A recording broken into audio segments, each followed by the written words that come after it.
Hello everyone and welcome back to Dragalia Foundry, a fan channel where everything Dragalia Lost can be found. In this video, I will be reviewing the upcoming Summon Showcase.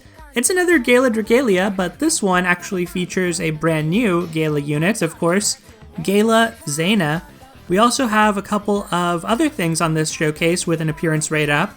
So the first is Meene, the fairy, who we saw in the trailer for the upcoming raid event. And then we also have, underneath her, Midgardsormr Zero, looking really cool with his portrait there. So in this video, basically I'll discuss all three of these items, all three of these characters, adventurers, and dragons, who are on an appearance rate up on this upcoming showcase, and try to answer the question of whether or not you should summon. I really don't know how relevant it is for these anniversary showcases, because remember, through the end of October, we have a free tenfold every day. So obviously you should summon. The question is more, how much should you summon? You obviously want to take advantage of your free tenfolds every day. It's use it or lose it. You can't save them. It's not like they're in your inventory. So you're going to do some amount of summoning on this, and because this part of that celebration lasts from the 30th until the 5th, you're going to get a total of, I believe, 5 days of free summons on this, the 30th, the 1st, 2nd, 3rd, and 4th.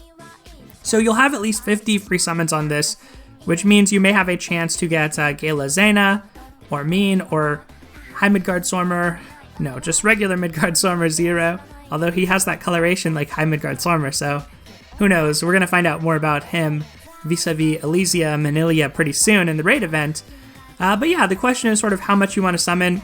And the way I would categorize this Gala compared to the one we had previously, or, was going on with all the past Gala characters, is that one was more designed for totally new players, in the sense that nothing really had an appearance rate up.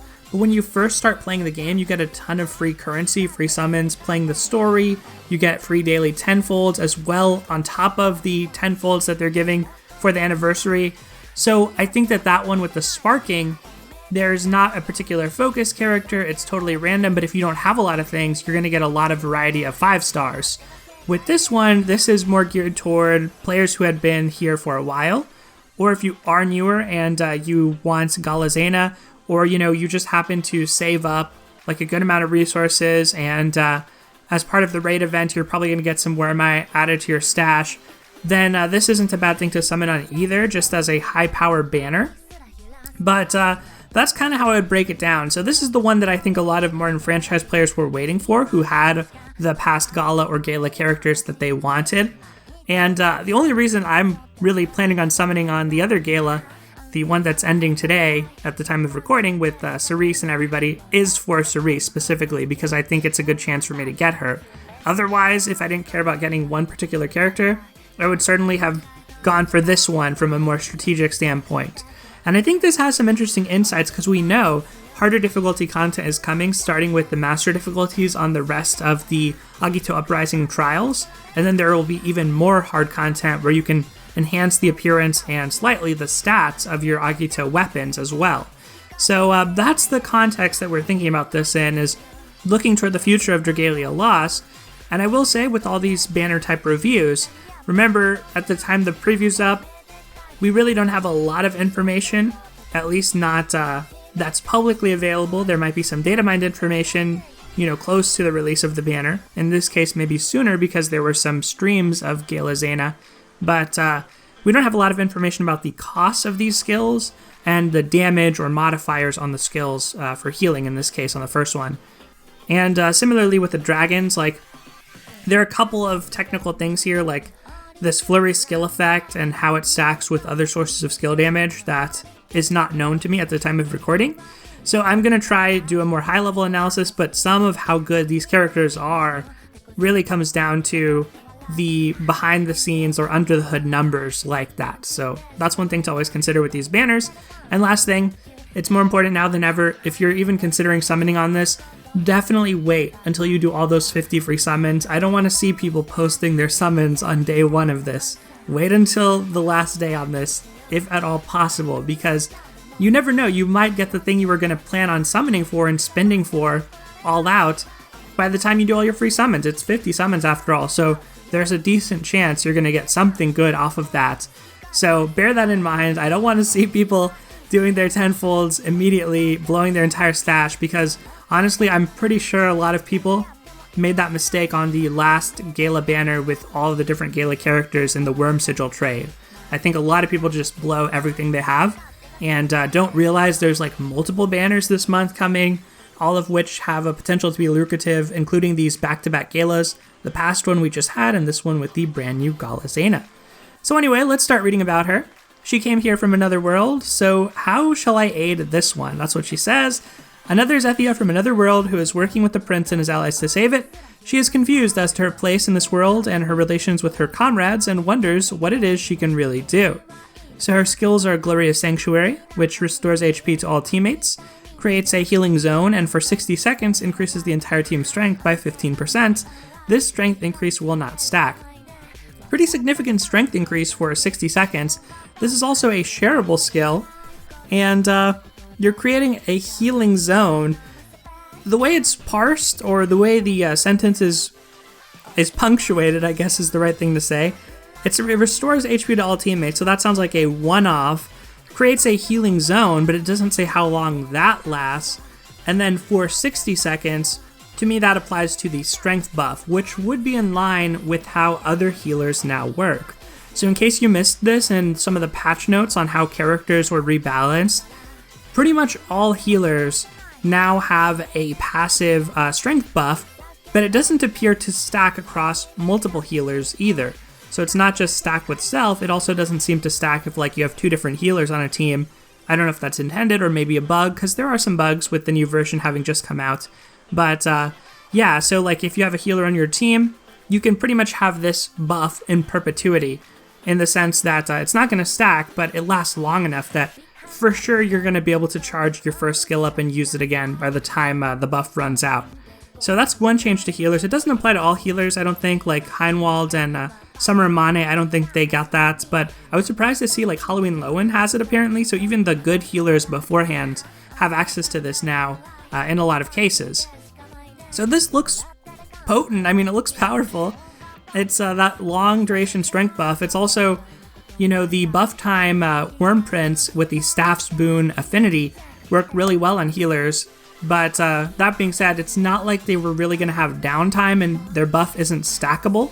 So it works well, but mostly in the sense that like if they use regen ticks or something, you're getting more of those. For the strength buff portion, it doesn't really matter all that much, but it is a pretty good affinity. And then we have Holy Crown, deals light damage to multiple targets and nearby enemies and increases the rate at which the user's 4-strike charges by 30% for 15 seconds. This speed increase will not stack. So this is an example that buff time would give you a little bit more duration on your 4-strike effect, or your 4-strike charge time speed increase effect. And it also deals damage, so this is a nice outlet for Gala Zena here, because right now the best light dragon is Gala Thor. Gala Thor is super powerful, but relies heavily on the energy mechanic, and you're probably going to want to have a strong skill to be able to energize and deal a lot of damage with. I mean, there are characters like Pipple who prefer to just keep their energy up so that they get passive benefits and whatnot. And you could probably run Thor that way, like you could just stay at 5 stacks forever if you never use your skills, right? And just have a really strong strength aura effectively. But I think most likely this Holy Crown, when you have your 5 energy stacks, this is going to be a really nice outlet to do a lot of damage, just judging by it. And as for Glorious Sanctuary, that is one thing to be careful about. This does appear to be a heal, and both heals and damage dealing skills use up energy, so you might want to be cautious of not, unless you really need a lot of healing, of not using this heal while you're energized and instead saving your energy for your second skill. Inspiration doesn't work that way, it's similar to energy, but it makes your next attacking skill do a critical hit. Energy makes your next heal or skill damage dealing skill 50% more effective. Okay, so now we have co-ability, recovery potency plus 20%. Something we've seen before, this is a standard co-ability on healers, and the chain co-ability. Above 10 hits equals critical rate plus 13%. This I think is new in the light element. It's hard to say. The light element has really deep chain co-abilities and co-abilities. Like, there's definitely some that are paralysis equals critical rate plus 13%, like Albert. There's paralysis equals strength plus 13%, I want to say, like Hunter Vanessa, I believe. And there's definitely above 10 hits equals strength, like Halloween Elisan. There's also just Peony, who on her regular co-ability has light skill damage. There's Sharina, who has synergistic regular co-ability and chain co-ability as far as paralysis. So Light has a really deep set of backliners. And because of that, I can't really imagine Gala Zena herself being a preferred backliner. Critical rate is probably not going to be as good for you as some of those other effects. And especially when you consider that you're also in the co-ability slot only getting recovery potency, when you could be getting other things like at least, Dragon Haste or HP are probably even better for you if you're not a healer than recovery potency is. For her abilities, she has Hollowed Aspects too, grants the user an Auspex gauge. The Auspex gauge fills when the user's first or second skills are used. Nice. When the gauge is completely filled, it grants the user the Twilight Moon effect. When this effect is active, it grants the user a unique Force Strike with 5 increasingly powerful charge levels. This effect cannot stack and will be consumed on use. Okay, 5 Force Strike charge levels. Seems like a lot, right? To not be interrupted while you're charging up a Force Strike for 5 levels? It's got to be a very powerful modifier, and I believe it is from what we've seen so far on like the game live stream for the game for the anniversary that was done in Japan. I think they showed her at a very low level and it did like 7,000 damage, which the people who watch this and scale it and look at it relative to their other preview trailers and whatnot, I think that that's super high. I'm not an expert in that, but that's like the buzz that I've read on the Discord. So I'll take their word for it that this is a really high amount of Force Strike damage. So one thing that obviously comes to mind is depending on how much the first and second skill fill up the gauge and how frequently you're going to be using this, maybe she wants a Force Strike print. There are some nice Force Strike prints with the Lance's Boon affinity. You can get a 50% Force Strike damage print with Lance's Boon. You also can get Flurry Strength plus 20% as well. That will give you a little bit of extra Force Strike damage with those two combined. You can get Striking Haste, but it doesn't seem like she's going to be using it that frequently. And it definitely looks like the second skill, that 30% charge increase on your Force Strike charge time is important, or decrease on your charge time, increase on the speed, is important just because you have to get through 5 charges to use this to its full effect. But I think it'll be pretty interesting. It'll probably give her an interesting playstyle. I would imagine kind of similar to like Chrom, let's say, where it's all about really big attacks that you build up to. So yeah, I like this aspect of her. I think it looks pretty cool. Her Sacred Shield, interestingly, shares the exact same name with Gala Yuden's Sacred Shield ability, and it's the exact same ability, so dual resistances. Only the second character in the light element, or I should say third character, second Gala, but third character overall now who can have dual resistances built in, because Luca with his Mana Spiral also gets it, and as I mentioned, Gala Yuden has the same ability. And it's a welcome ability for Tartarus' Wrath, in particular in Phase 2, if you're running longer, you're going to go into some of the portals. Nowadays, version 2.0, everybody's super strong, things end really quickly. But remember, Master difficulty's around the corner. It's probably balanced with a lot of these changes in mind. So expect that to be harder, and dual resistances could be a really valuable thing there. And finally, for Gala Zena, Auspex's Prayer 2. When an ability increases the user's HP, their strength will be increased based on the amount of HP gained.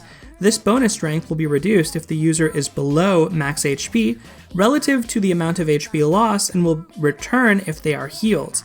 This strength buff is not triggered by HP increases from co-abilities and chain co-abilities. Alright, this is very crazy and very difficult to comprehend for me, so forgive me the technicality, but abilities usually don't increase your max HP. It's very rare for an ability, which is a passive, to increase your max HP. There are some skills which increase your max HP, like let's say Sinoa's skill, Custom Concoction, or Lowen's skill, well, both of the Lowens, Halloween Lowen and regular Lowen, can increase max HP. Cassandra's skill and her shared skill, when she's been mana spiraled, I believe, will both increase your max HP. Silas's second skill can increase your max HP. But the point is, these effects are not very common. So the question is, when it says ability, increasing your HP, mostly, if it's talking about max HP, mostly that's done by skills. I don't know of any ability that does that right now. And if it's talking about a skill increasing your max HP... Wait. Okay, wait, hang on. Let me take a step back. So it could either be referring to your max HP or just healing, right? Because if it just means you increase your HP, that could mean healing. But again, mostly skills are what heals. Abilities heal, but it's usually like a special passive or, last recovery, healing double buff. Not that many abilities actually cause healing. So I don't really know what's going on with this and how easy it's going to be to use, but it does suggest to me that you want to have her at max HP when possible. But yeah, honestly, this is not very clear by the wording, because maybe it means skills and abilities. If it just means abilities, it's a really narrow set of effects, whether you're talking about, max HP bonuses or healing. There's just not that many abilities that do that. It's mostly skills. So if it's inclusive of skills and it includes healing, well then basically whenever she heals, she's going to get extra strength, I guess, and it's going to cap out at her max HP. But yeah, this is kind of weird. I mean, the other thing to think about is abilities like dragon abilities, right? So those are abilities that could increase your max HP as well. Because it explicitly calls out co-abilities and chain co-abilities, but maybe if you have like just regular Jeanne d'Arc on her, that's a 60% HP increase, and that is technically an ability, even though it's one that happens before battle. So does that give you extra strength? Or like Study Rabbits gives you plus 8% HP? Does that give you extra strength? I mean, maybe. I'm really not sure. That's such a unique passive that gonna have to see it in action. But all in all, I would say with Gala Zena, I'm optimistic about her use. Offensive healers are generally pretty good, and I have a feeling she's going to be able to carry, potentially Jeanne d'Arc or Jean, depending on how Auspex's Prayer works, but otherwise just Skalathor would be fine, or maybe even a Split Dragon really well. And I think they'll often mix up the Master Trials so that a new set of meta units are used.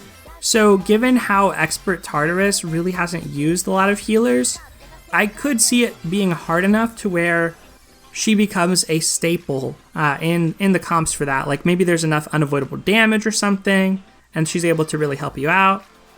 But yeah, I would lean toward probably she's good. I don't think they would make her bad. Let me put it that way. I don't think they would make her too bad. The Gala or Gala characters all have kind of a pretty high floor, especially now that Gala Ronzel has been buffed. Alright, anyway, let's move on to Meene, or is it Meene? Meene? That sounds like, I don't know. I'm just gonna say Meene. Though I am a fairy, I do this for Ilia. I really like her ribbon and her hair color. Really cute portrait. And her comment is a princess of the fairy kingdom who left her homeland for her growth period. To learn of the outside world and ended up becoming a foster mother to Ilia. So she's like a fairy godmother. The motherly love she felt changed the once timid Meene for good. Interesting. For her growth period, is that like in her youth? What? Do fairies have a special time in their life that is known as their growth period where they go off on a voyage? Well, that's interesting. We'll probably learn more about that in the raid. Anyway, her skills are Fairy Magic and Butterfly Kiss, Fairy Magic being shareable.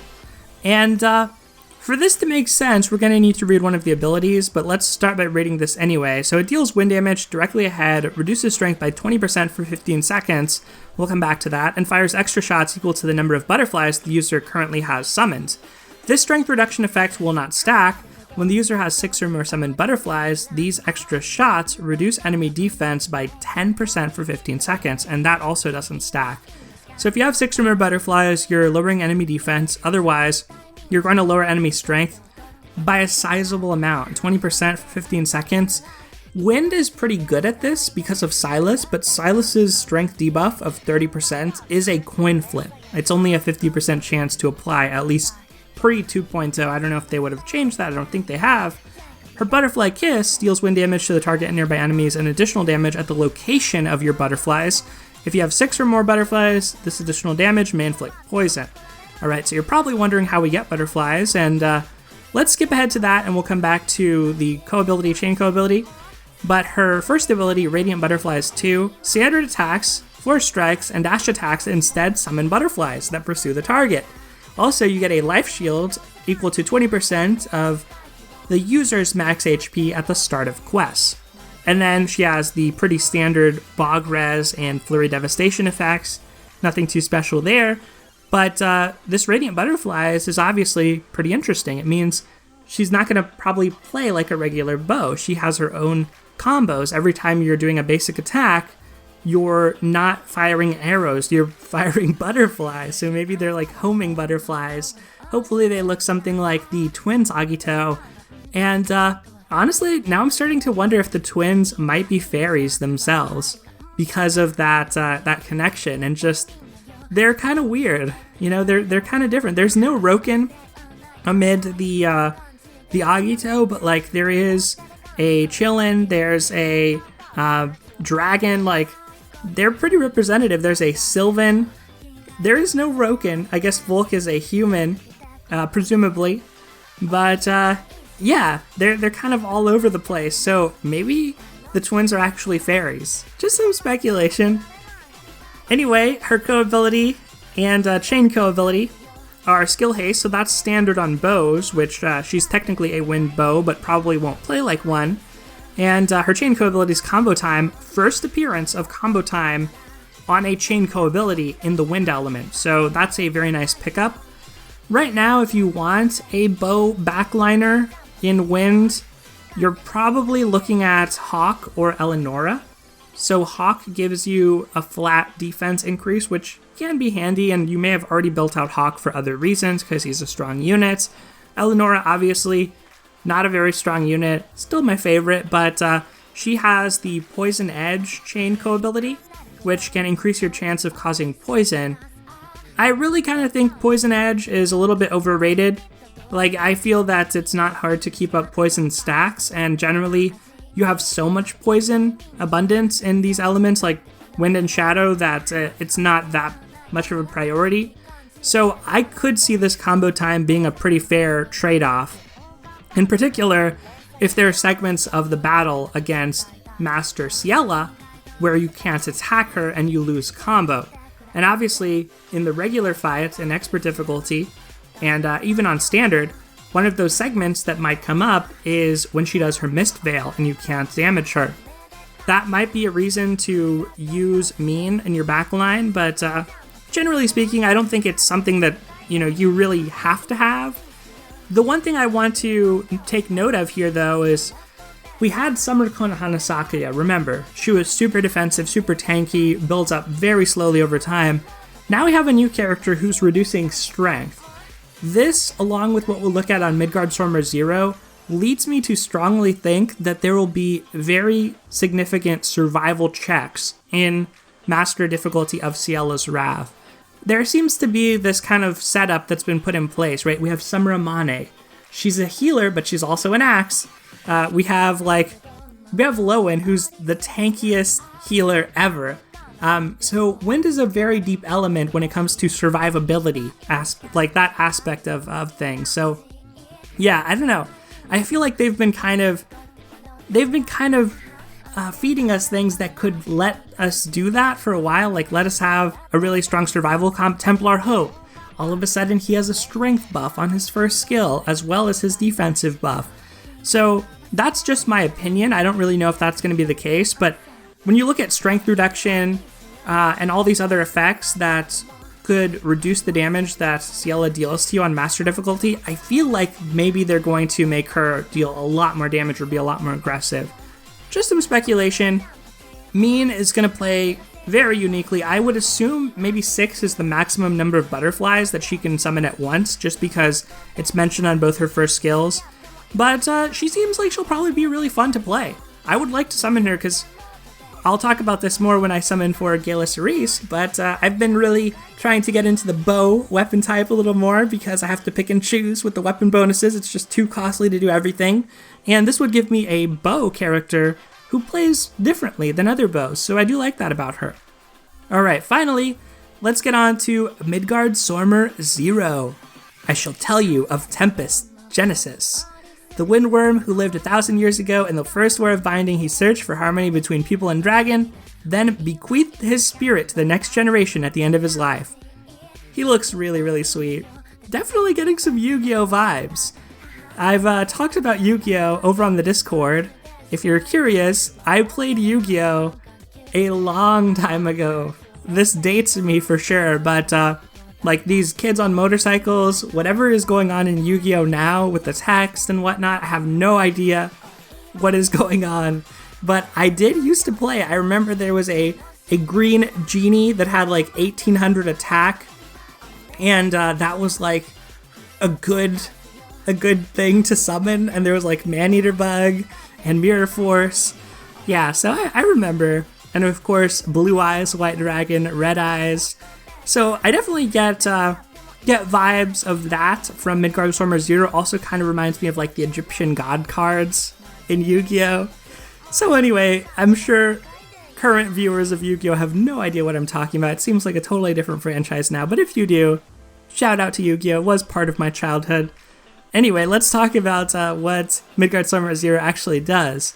So Primal Tempest deals wind damage to surrounding enemies and lowers their wind resistance by 10% for the remainder of the quest. This resistance reduction will not stack. Alright, so that is apparently a really good effect.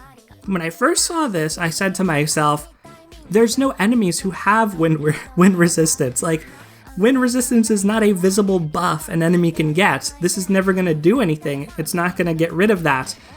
But I don't think that's how this works, right? This is a debuff that by default, every character has some amount, or every enemy has some amount of wind resistance, and this sets it to 10% below what it normally is, thereby increasing your damage of all of your wind team. So there's a couple things I like here. One is, for the people who were not crazy about, off-element shenanigans, this is something that specifically rewards the wind element. So having a full team of 4 wind characters is going to allow you to best take advantage of this debuff. And the other thing is, it doesn't stack, but it does last for the remainder of the quest. So, in particular, when you think about Master Ciela, on Expert difficulty, whenever she uses Mist Veil, she cleanses herself of debuffs and afflictions, I believe. So, she'll probably be able to cleanse herself of this, but again, you could transform, apply it a further time in the future, and it'll last the rest of the quest, or at least the next time, until the next time she uses Mist Veil. So I like this. I think this is actually really strong. Wind has some good dragon transformations, but nothing like this, from what I can tell. I mean, Freya energizes the team. That's really good. There's ways you can stun enemies with your dragon or sleep them in wind, but they're not on particularly good auras. Maybe Ariel's the best aura that you can get that on. She's pretty good, but otherwise they're not on particularly good dragons. So really the competitor in Wind, the best dragon right now is Vayu, because Wind has not had a Gala or Gala dragon. I definitely thought Midgardsormr Zero was going to be a Gala dragon, just like a straight up Gala Midgardsormr Zero, or maybe like, the future Gala dragons are just going to have 0 on them, and they're going to be the Great Worms.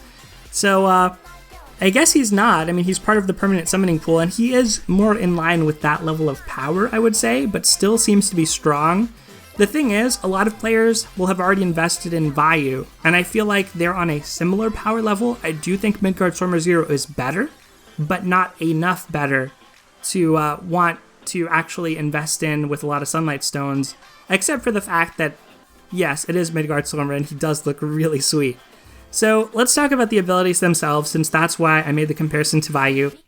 So Midgardsormr Zero has HP and strength of 35%, and then Wind Flurry skill. So as long as you have a combo count of 15 or higher, your skill damage is going to be 70% increased. The question with the second effect is this additive with your Wormprint effects or multiplicative? Is this in its own bracket? That is the question for this. If it's additive, it's worse. If it's multiplicative, it's better. And overall, as an aura, it's probably better than Vayu. If not, it's comparable depending on the ratio of strength to of non-skill damage to skill damage on your characters. It's going to be comparable to Vayu, assuming you can keep up that 15 count combo reliably. So Vayu, for those who don't know, he gives you just 20% strength, but he gives you 90% skill damage unconditional. Both are unconditional. So you're getting more skill damage off Vayu, but 15% less strength. The other thing about Midgardsormr that, again, it makes me think there's going to be significant survival checks in Master difficulty of Ciela's Wrath, is that you have 35% HP. That's a lot of HP, right? To have on an otherwise aggressive dragon ability set. So I think overall the package will probably be better, or at least just as good. That being said, what you could do is if one person in your friend group has Midgardsormr Zero, you're going to get that 10% wind resistance, and I don't think this is going to stack. When it says doesn't stack, I think it also doesn't stack like across characters or teammates, not just with one person, but like if 4 of you use it, I think you're only going to get the 10% debuff is what I'm trying to say. So if even one person has it, it's probably a boon to the team. It's a dragon you could put on a healer. I mean, you're getting HP and strength. Those things both affect healing, but, you know, not really having a skill outlet for the damage. The flurry skill is a pretty nice amount of skill damage, so I could see that being kind of a feel bad. It doesn't still feel like as good of a dragon on a healer as Freya, where you get, I think, the same amount of HP and a lot of skill haste, for sure. So, yeah, Midgardsormr Zero seems like a strong dragon. If you're new to the game, I would probably suggest investing in Midgardsormr Zero over Vayu, but if you already have a max unbound Vayu, then I don't think Midgardsormr Zero is really going to change a lot for you. Just my opinion at first glance. I could also see Midgardsormr Zero having like a busted dragon form, because it is Midgardsormr, and he really hasn't had that in the past on any of his dragon forms, yet he's such an iconic character that I could see them pushing that aspect just because, you know, they want to see people using and pulling for this dragon. So I'm optimistic about its use. I just think that for more franchise players, people are not going to feel like it's worth it to actually go for Midgardsormr Zero. Anyway, as for whether I'll be summoning on the showcase, obviously I'll be doing my free 50 summons, and I think I will. I think I want to get Meene, and I want to get Midgardsormr Zero, just a copy at least, because I just like how iconic he is. I might want to use him on Eleanor or maybe on Meene. I think that could be pretty fun. And if I happen to get Gala Zena, she's the one who interests me the least, but I wouldn't be unhappy with that. Obviously, she seems like a really powerful character. So that's what I think about the Gala Dragalia, whatever you choose to call it. It looks pretty awesome, pretty fun to summon on. We get 50 for free. That's always awesome and always great. I'm looking forward to seeing what we get for free. Definitely hold out, do your free summon, see what you get, and then make your call at the end of that. I feel like we have some hints about what may come in Ciela's Wrath. You never know, though, like it might just be another DPS race. So we'll see pretty soon. It's not gonna be too long after this banner ends that releases. Another thing I should say before I sign off is on the anniversary website, there are a few banners that are not yet revealed that are coming early October. So we've seen other characters in the trailer. In particular, we saw Ilia, and I think there's still a chance that Ilia is summonable, but she may just be on the next banner and not on this one. That is another advantage to waiting until the last day to do any real summoning on this, besides your free ones, is that we will get a preview of the next banner, so you'll be able to decide if, you know, you really want Ilia. And from the images they showed, she looks like another mana caster, like Joe. So that could be something very, very fun to go for. All right, y'all, that is really going to do it for today. Thank you so much for watching. Take care, and I'll see you next time.